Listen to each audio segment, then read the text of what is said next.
Hi friends, welcome to చదువుకోండి first 98. ఈరోజు మనం బయాలజీ బిట్స్ చూద్దాం. మొక్కల్లో మరుగుజ్జుతనాన్ని తొలగించడానికి ఉపయోగపడే హార్మోన్ ఏది? జిబ్బర్లిన్. కంటిలో ఉండే మూడు పొరల్లో వెలుపలి పొర అంటే బయటి పొర, దాన్ని ఏమంటారు? దృఢస్థరం, స్క్లీరా అంటారు ఇంగ్లీష్లో. శిశువు పితృత్వాన్ని నిర్ధారించడానికి ఉపయోగించే పరీక్ష అంటే ఫాదర్ ఎవరు కనుక్కోవడానికి చేసే పరీక్ష డిఎన్ఏ ఫింగర్ ప్రింటింగ్ అంటారు. తెల్ల రక్త కణాల జీవితకాలం అంటే వైట్ బ్లడ్ సెల్స్ యొక్క లైఫ్ టైం 12 to 13 days. మనం చేత్తో రాస్తున్నప్పుడు ఆధారాన్ని ఇచ్చే చేతి వేళ్ళలోని ఎముకలు ఏవి?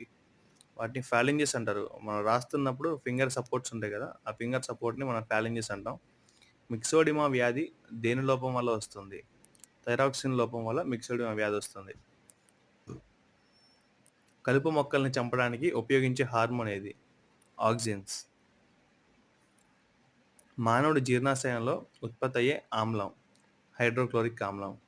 ఏదైనా తిన్నప్పుడు అది అరగించడానికి వాడేది, కడుపు మన రిలీజ్ అయ్యేది హైడ్రోక్లోరిక్ యాసిడ్. అది. ఇంకా ఎక్స్ట్రా క్వశ్చన్ వచ్చేసి, పార్కిన్సన్ వ్యాధి ఏ అవయవానికి వస్తుంది?